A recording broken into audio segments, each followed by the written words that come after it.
अशा एवढ्या पूर्वी नव्हत्या. पूर्वी आपण 12वीची परीक्षा दिली, त्याच्यात मार्क मिळाले, हे सगळं इतकं इमॅनेजेबल आहे.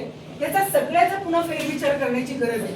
आमची ती पण मागणी आहे की हे सगळं अनकंट्रोल्ड आहे एवढ्या लोकसंख्येच्या देशात. म्हणजे पूर्वी 12वीत चांगले मार्क पडले, जायचा कोणी इंजिनिअरिंगला जायचा, मेडिकलला जायचा.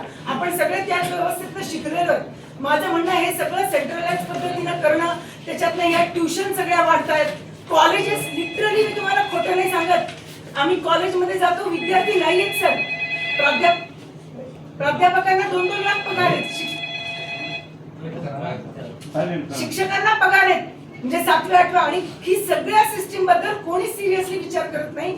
सगळे पालक 2-2 लाख देऊन ते नीट आणि कुठले क्लासेस घेत आहेत. माझं म्हणणं हे सगळं इतकं बाजारीकरण आहे, याच्याबद्दल खूप गंभीरपणे सरकारला विचार करण्याचा स्टेप घेण्याची स्थिती आहे. आणि शाळा बंद होत आहेत. माझं म्हणणं पुन्हा जिल्हा परिषदेच्या शाळा चांगल्या चालल्या पाहिजेत. खाजगी शाळांचं सगळ्यांचं सरसकट मान्यता देतात, हे सगळं चुकीचं आहे आमचं म्हणणं आहे. या सगळ्या भावना देखील आमच्या पोहोचवाव्यात शैक्षणिक प्रश्नाबद्दल. सर